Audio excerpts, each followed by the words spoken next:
ามาเห็นอันนี้พี่น้องแปลกแท้คล้ายกับแบบว่าป้องกันสิ่งบ่ดีเข้าในหมู่บ้านนะอันนี้เป็นทางเข้าหมู่บ้านใบยาสูบที่เขาเจ้าไว้สูบในกอกนะพี่น้องส่วนหลายสูบกอกนั่นนี่บ่อืมแบบว่าอยู่นี่เป็นส้นเผากระตูเนาะเป็นส้นเผากระตูพี่เลี้ยงหมูแบบมัดเอานะในบ่ได้ปล่อยขอบใจ FC พะแน่ ขอบใจพี่ ไปก่อนเด้อ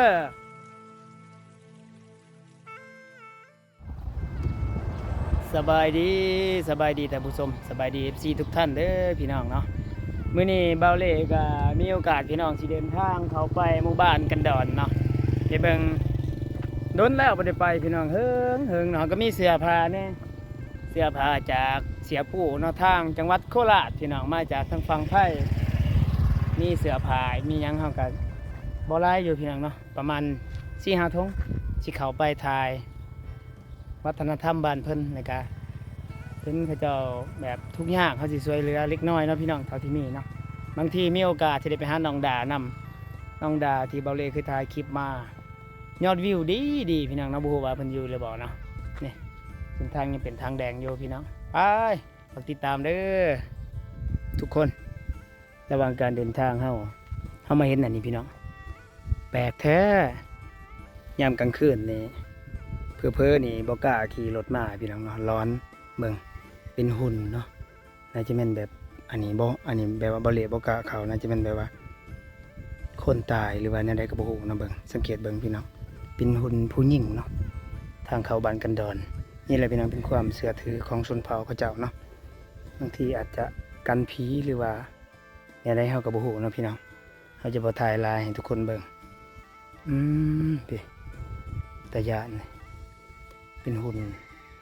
ถ้าสิว่าหุ่นไลกามันจะน่าบ่แม่นเนาะเบิ่งนี่แหละสิเดินทางไปกับทางนี้เลยทุกคน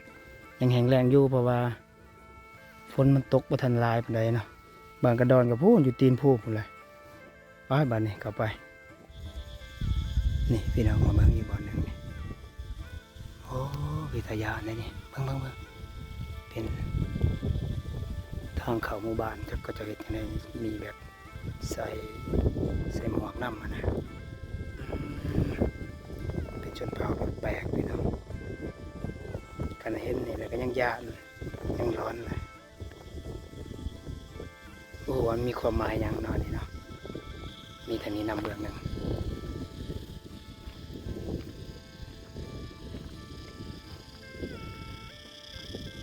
คล้ายๆกับแบบว่าป้องกันสิ่งบดีเข้าในหมู่บ้านนะอันนี้เป็นทางเข้าหมู่บ้านมันกระโดนก็จะพูดนะทุกคนแต่ว่ามีก็จะเป็นหุ่นแบบว่าลักษณะผู้ชายใส่ทรงใส่ยังไปมีหอกมันอยู่ในมือสังเกตว่า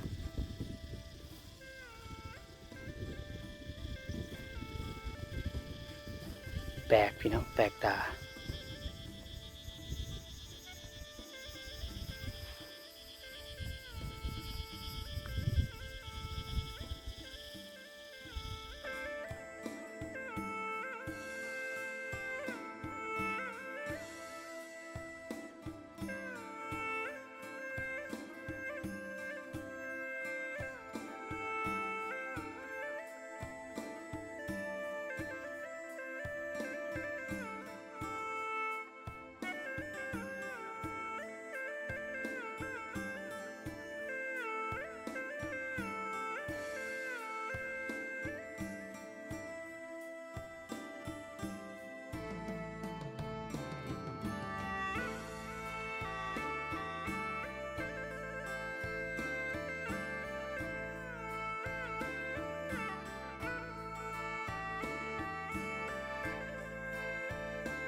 อดแล้วครับพี่น้องหมู่บ้านกันดอน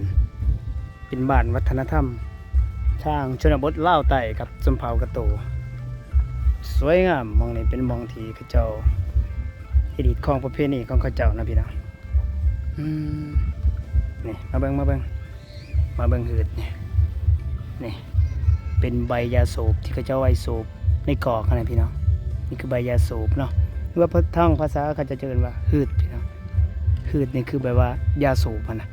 ที่เขาจะสูบในบ้องใหญ่ๆสำนี้พี่น้อง14บางคนก็จะว่าโอ้สูบซ่าสูบยังบ่แม่นนะมันคือนี่พี่น้องนี่คือหืดนะพี่น้องหืดนี่คือยาสูบพี่น้องทางชนเผ่าเขาจะนิยมสูบ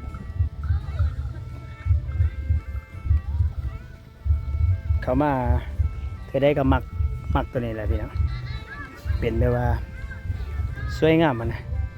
เป็นเอกลักษณ์ของชนเผ่ากะโตกะเจ้า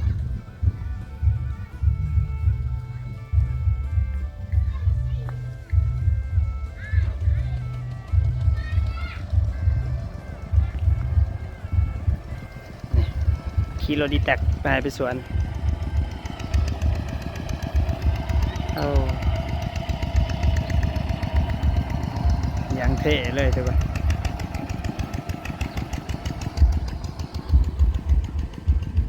อ้าวขนมอ้าวเฮียนห้องยังเจ้าเฮียนบ่บ่ได้เฮียนบ่ทันเฮียนเนาะเอาล่ะขนมน้ำบาวไว้อ้าวกินไว้เอาน้ำบาวไว้อ้าวบ่เป็นหยังโอ้เพิ่นอายนะทุกคนเนาะ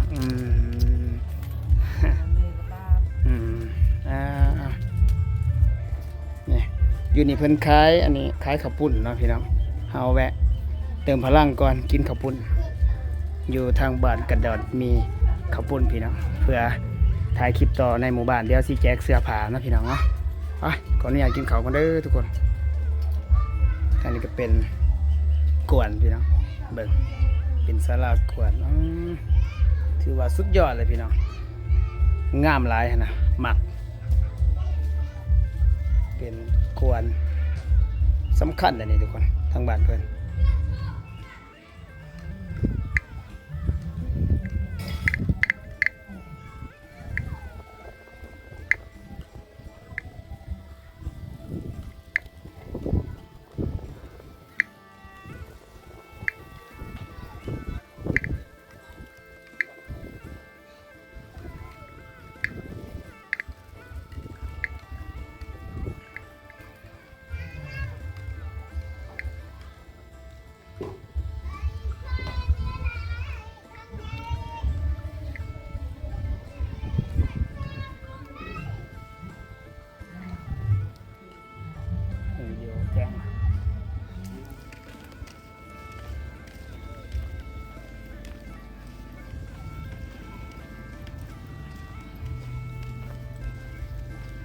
ม่วนเนาะ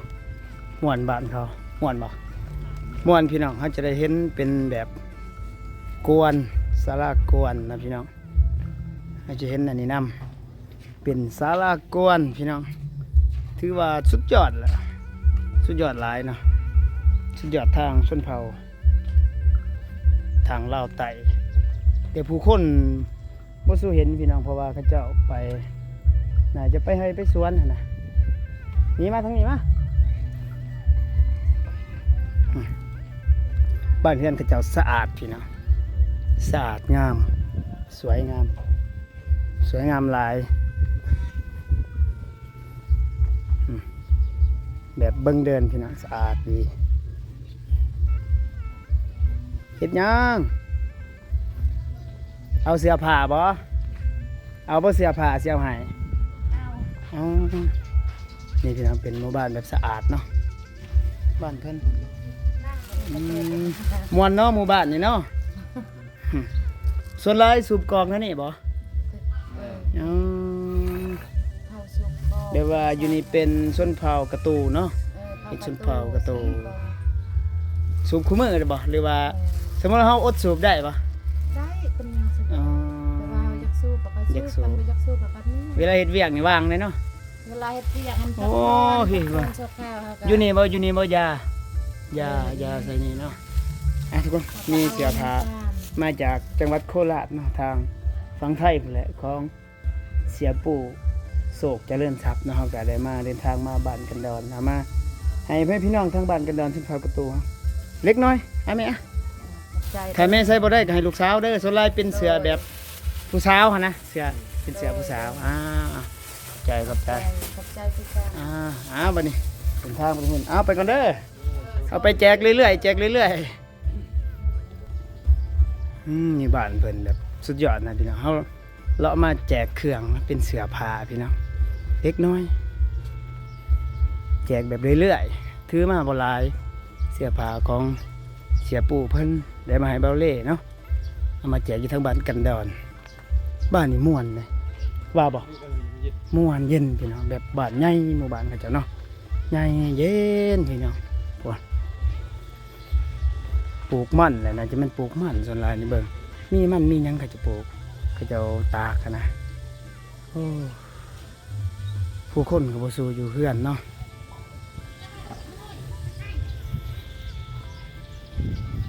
ด้านนี้เป็นกวนพี่น้องเบิ่งศาลากวน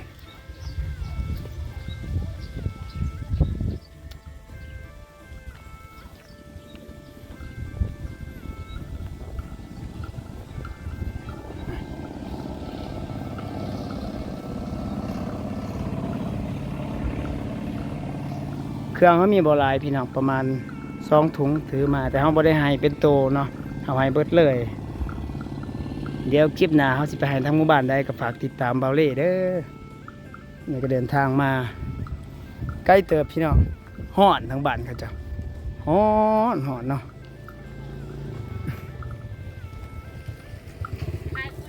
ทุกคนเนาะหลังจากที่เฮากับมือกล่อง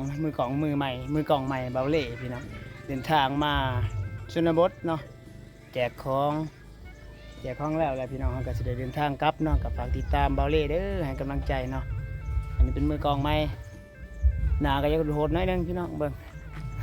FC ก็ฝากให้กำลังใจเนาะเบาโสดปะอย่างนี้มี FC เบาเล่ผู้หญิงนะทางฝั่งไทยหรือทางไหนก็อย่าสนใจผมเป็นเบาโสดนะมือกองก็ฝากติดตามให้กำลังใจเนาะทั้งสองตัวเล่สปปลาวเลยก็เล่คนเดินทางเนาะเขาก็แจกของทีเอ็มห้อยเขาก็บ่ทายปันใดพี่น้องตอนแจกเนาะกะไว้พบกันคลิปหน้าแล้วคืนนี้สบายดีพี่น้องเดินทางเนาะ อยู่หมู่บ้านกันดอนพี่น้องฮ้อนออนไลน์เนี่ยเป็นกวนแดดพี่น้องไปพบกันคลิปหน้าเนาะเราสิเดินทางไปแจกของทางใดแน่หรือว่าทายผู้แสบผู้สาวทางบ้านชนบทกาฝากติดตามเด้อให้กำลังใจเนาะขอบคุณทั้งเสียปู่เพิ่นทั้งฝั่งไทยพุ่นแหละเอาของมาให้เสื้อผ้าเป็นเสื้อผ้าเนาะทางฝั่งไทยหมายเบาเล่เนาะก็เบาเล่ก็ดีใจนะที่ได้รับของเพื่อไปช่วยเหลือตามชนบทพี่น้อง